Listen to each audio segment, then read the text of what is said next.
Hello and welcome to my third ever Talk to Me Tuesday.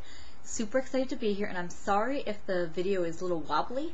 I am really expressive when I talk, and I'm sitting on my bed right now, and so this camera is kind of propped up by pillows, which are not the best foundation for a camera. So I will try to be very still and see how well I can make this quality turn out. So today I thought it was only appropriate to talk about Harry Potter. Harry Potter is part of the reason why I got really back into crafting. I guess I've always crafted, but the Harry Potter fandom really helped me get back into crafting. So I'll try and make a long story short with that, and then I want to show you a few crafts that I've made. One thing that was made for me, and then close out with a little update on a project that I'm working on right now. So,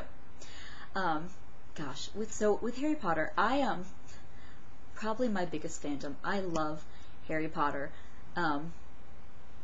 but it was not always as big a part of my life as it is now. I remember when the first book came out. I was actually about 11, so the age that Harry was when he got his first letter from Hogwarts, which, thinking back to it now, was pretty coincidental, but, at the time, I didn't really think about it. I liked the books. I always loved fantasy novels, and books have always been a huge part of my life, probably because I grew up as an only child, and my parents worked in retail, so, most of my childhood was spent in their shop, which, is awesome, and, was good times. I love my family, but, I had to occupy myself a lot, and in retrospect, that was amazing, because I'm a lot more self-reliant than I probably would have been had I had friends constantly around, or brother and sisters to bide my time with.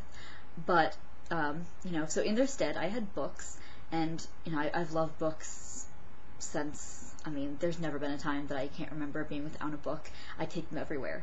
So I've enjoyed the Harry Potter series because they kind of take me to a whole other place, and I think that's part of the allure of the fandom is this escapism in books, and I love them, and I try as a teacher to show my students that books are amazing things that so many of them do without, but there's magic in books, not just books about magic, but books themselves are magical. But story for another time. You do not care to hear about that, I am sure. But with Harry Potter, I read them all as they came out. I went to some of the releases, but really got back into loving Harry Potter when I got to college, actually. 3 of the women who are now some of my best friends, I met while I was in college, and it's funny, I met them separately, but we actually made a weird web, one of them knew the other one of them was roommates with the other one, and we just kind of came together into a triumvirate of awesome. But so long story short, my friend Tonks, who I met, I guess freshman year at our Christian youth group, I saw her for the first time with a pink wig on, and she was very much Tonks. She's Tonks. She's always been the image of Tonks for me, and between her and my friend Mad-Eye, I really dove back into the fandom. I took on the persona of Bellatrix Lestrange for my sophomore Halloween, and have been toting the dark arts ever since. I was so lucky to be picked up by Team Illusions at Terminus. I guess it was 3 years ago now. I can't even remember. Time. But anyway, I got to work with Droxy and with some of the amazing women who are part of that insane, brilliant group of Snape Hermione shippers who dragged me down with them, and I was able to play Hermione at the Snape Hermione wedding that we hosted there. It's Harry Potter, just, whew, I love it so much. And so, because I got back into it, and, with costuming, and, we would host impromptu duels in the student union. Tonks and I had a Bellatrix Tonks battle in front of a tour group once. It was awesome. Mind-bogglingly awesome. So I my dad taught me how to knit a couple of years ago, and the first things I learned how to knit were scarves, because, you know, they're really easy.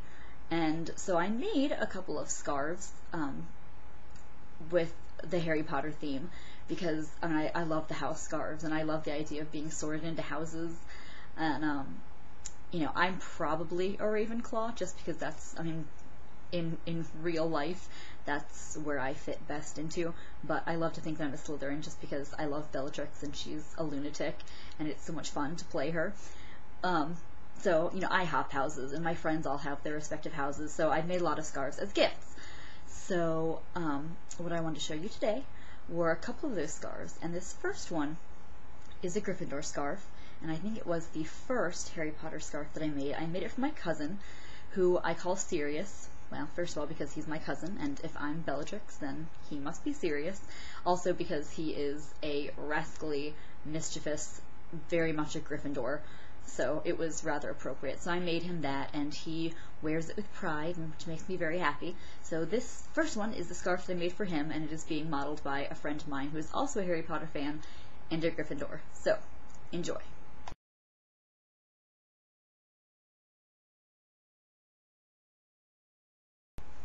This next scarf is, I guess, the second scarf I made, and it was for myself, which was so weird when I was making it, because I mean, I knew I wanted it, I was going to keep it, but I don't really do a lot of projects for myself, and I don't know why. Just, it's more fun to give gifts, and it just seems strange to waste all that time on myself.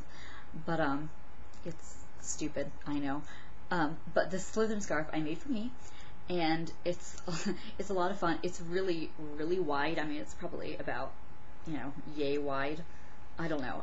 I did not anticipate it being so thick, but it turned out to be awesome, because I kind of wear it like a cowl in the winter, and I wrap it around my face, and, you know, when I breathe into it, the heat kind of bounces back at me. So it's really nice for cold winters, which, not that we get a whole ton of those down here in the South, but so it's come in handy, and it's always fun to wear them and see when, you know, if anybody picks up on, oh, those are very Slytherin colors. I actually remember knitting it in one of my British lit classes in college, and my professor, who later became my thesis mentor, looked at me and saw me knitting in class, which she was cool with. I did not do that randomly. She's like, oh, that's so strange. It actually looks a lot like the school scarves that I had when I was in London. And I was like, oh, school colors. It's very British. It's very British, isn't it? And she, you know, she thought I was crazy. As well, she should. So this is my Slytherin scarf. I wear it with pride. So here that is.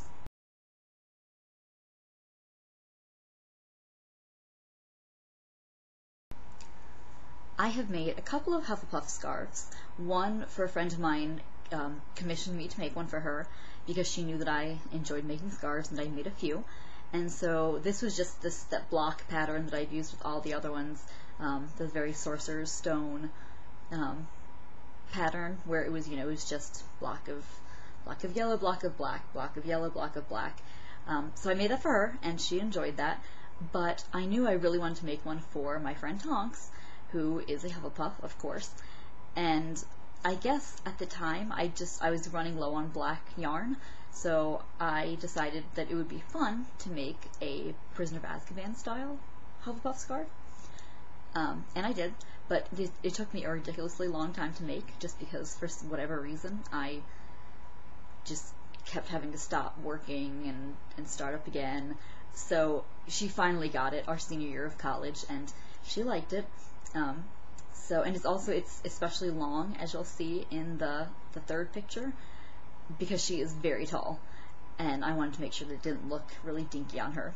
So here are my Hufflepuff scarves.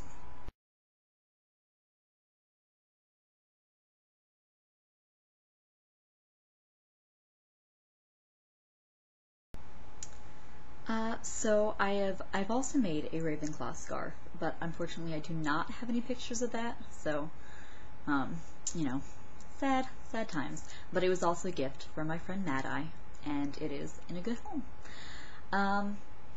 This video has already run really long, so I'm going to try and cut things short. I was going to show you something that had been made for me, but I'll save that for next week, because it's pretty awesome and needs some more time. But as far as the project that I'm hoping I'll be able to show next week,